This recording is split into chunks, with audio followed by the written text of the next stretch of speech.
Hello, my friends. Welcome to Josie's Art School episode number 207. Oh my goodness. Oh, pretty incredible ride it has been here over in the studio. I have definitely loved the feeling and the feedback I've been getting on the new ways in which that I'm creating art lessons. So thank you so much for your feedback, and feel free to comment down below. Share your work on Instagram, share it over on Facebook, and tag me. I would love to see what it is that you're creating based on these art lessons, because as you know, my heart is to get you creating. It does not have to look like what I'm doing, and I am really pleased to just see that you're taking the time to create. So on my channel, you can see anywhere from time lapses where they're like 2 minutes long to my 30 ways to draw an owl that's no more than 5 minutes long. And then you have those longer versions of art lessons that I'm creating that you can just, do them a little bit at a time, or maybe just watch it through one time and then come back through and do it again. I do like to do that.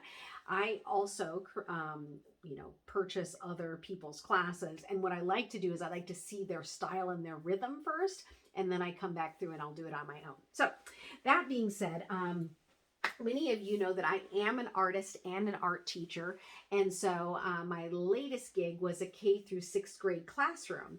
And the older they get, the more students tend to want to draw more realistically. And so I was teaching Monet. Was it a Monet? Maybe it was Van Gogh. I think it might have been Van Gogh now that I say it. Anyway, I was trying to teach based on one of his paintings, and you'll tell me down below if I'm saying the wrong artist, but it was irises, right? And so irises is one of those things where it's like you're really trying to nail the look of it. You're trying to move away from the more cartoon illustration kind of painting of flowers, and you really want to grasp how to draw an iris. So I was having a hard time figuring out how to really help them capture it. And so what I did is I did a couple different versions of an iris, and I want to make sure and show it to you right now. And then you can feel free to go over to my website to download the PDF of these, and you can have it right in front of you. So let's go ahead and get started. So I'm going to show you what it is that I'm doing here. It's actually two different styles of the iris coming at it two different ways. So again, when I do these step-by-step drawings, I always say, well, draw it the way it looks like to your mind. I'm telling you what it looks like to me, but we have two different experiences that we're coming at when we're drawing something. So the first thing I'm going to do is step one. I'm actually going to draw these lines. I guess you would call them the veins that are inside the petals. Okay. And then from here, I'm going to draw an organic shape. One going over to the left, and then one that's going to come up and around to touch that petal, but then going around to the right.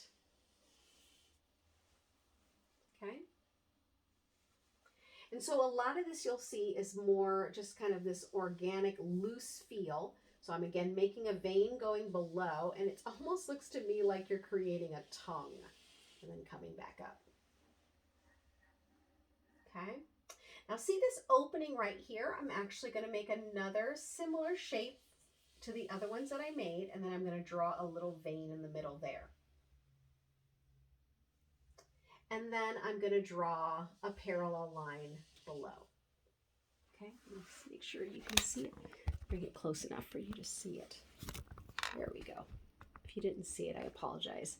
The second time through, I will make it come a little bit more to life quicker. Okay, so then I've done this petal here, petal 2, petal 3, petal 4, and then over here, see that opening right there? I'm going to make one more petal. So again, making it come down, around, and then adding a vein in the middle. And then once I've created that, then I'm going to just make a more organic shapes, maybe just around the outer edge of just parts of those petals. Maybe a little bit on the inside there. And then I'm going to make the stem.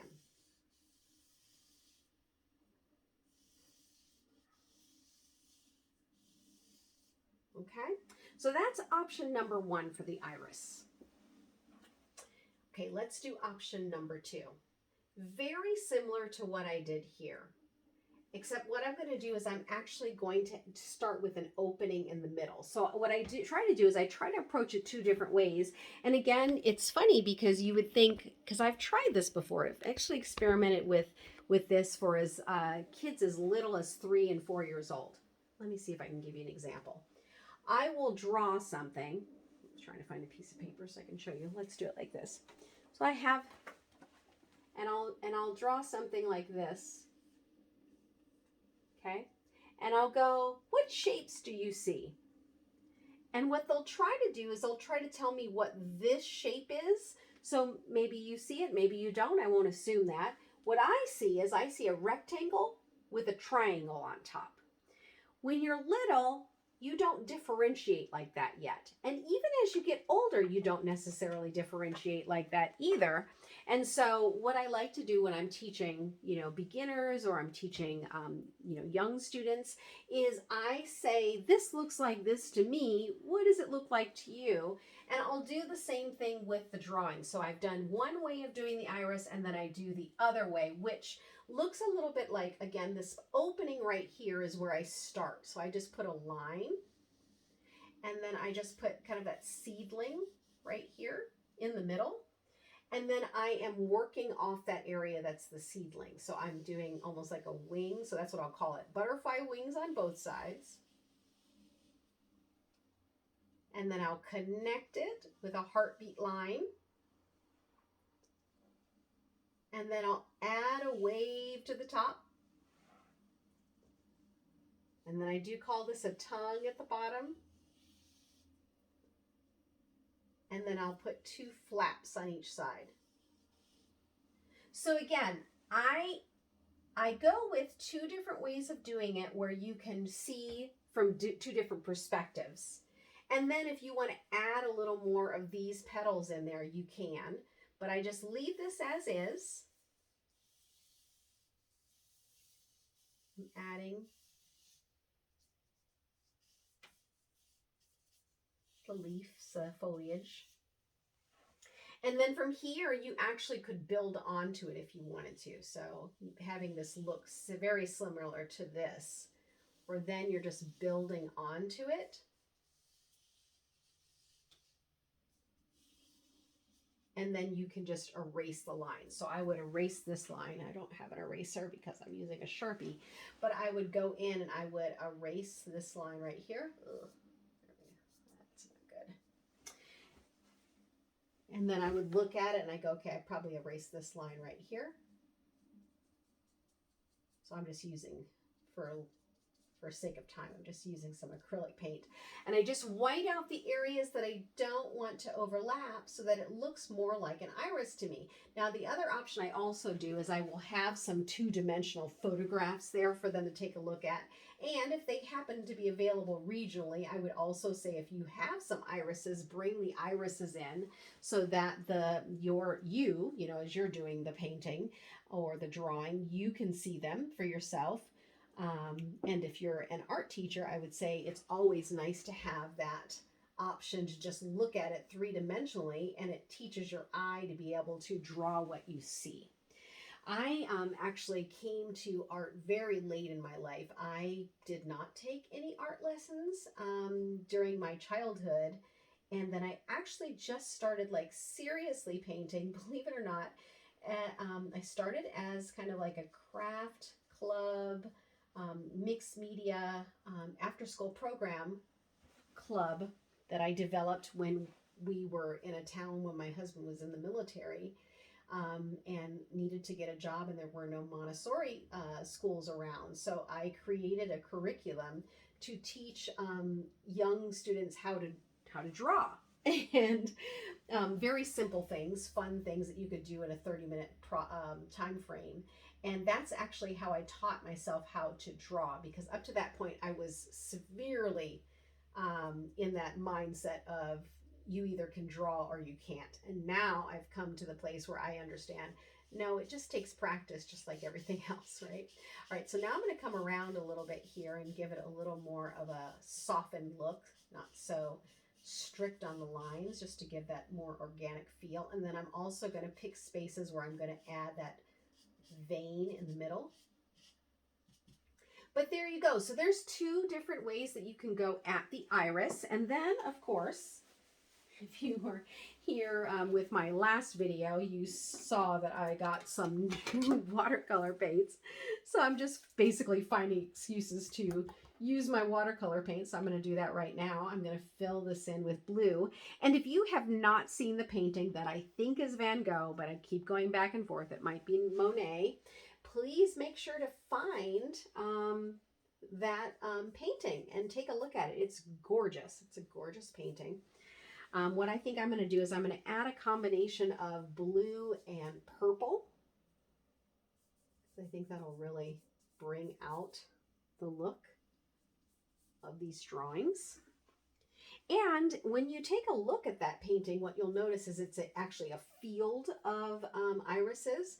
So once you get kind of a sense of how you want to create your irises, you could then create a painting very similar to that. My favorite thing to do is to draw, oops, I don't think I wanted that there, to draw in the likeness of other paintings. And it really does help me to kind of create my own style by practicing the styles of others.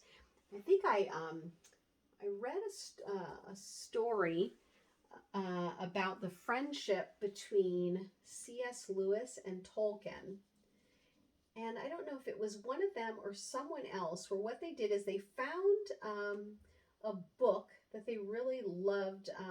It might not have been either of them. Maybe I'm talking out of turn, but it was in a class that I was taking about the two of them. And someone, maybe one of their compatriots, you can go ahead and comment below if I've got this right. But what they did is they found a book that they really enjoyed the style of the writing. And then what they did is they basically tried to emulate that style of writing, but adding their own characters.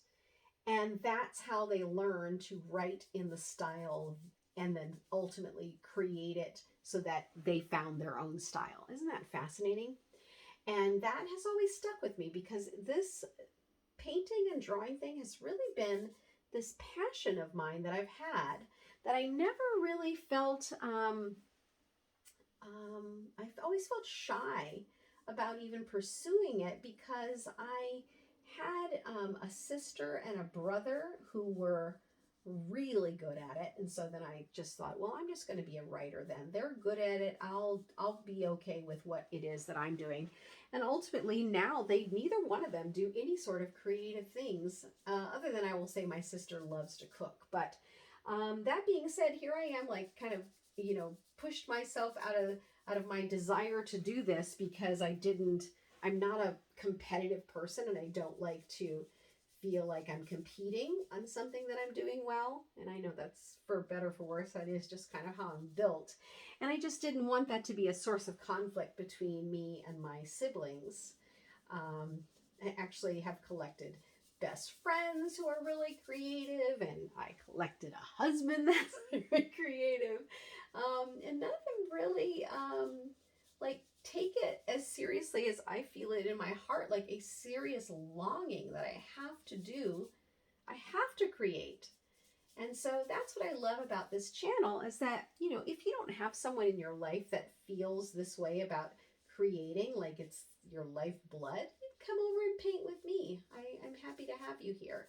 And I would love it if you were to tag me, or, you know, or follow me and just say, hey, you know, I'm really, you know, you're just like me. I would love that.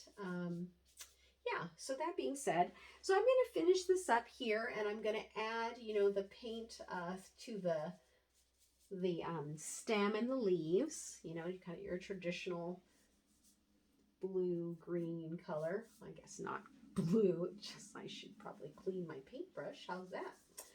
Oh, this is kind of actually some really nice colors here. There's like an olive color here. That's super nice. If I didn't mention before what I'm using an Artist Loft brand of paint, and I really do love it. It's a brand new paint tray for me, which I feel like very fancy because most of the times when I'm buying art supplies, it's for the kids to use in the classroom, and I'm not usually using it because I'm saving it for them.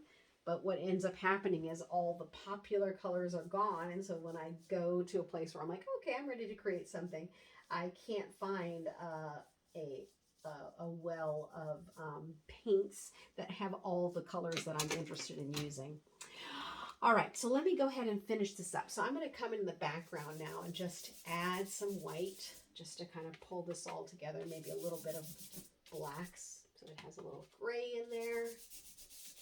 Just to make it look nice. You can see it on your screen.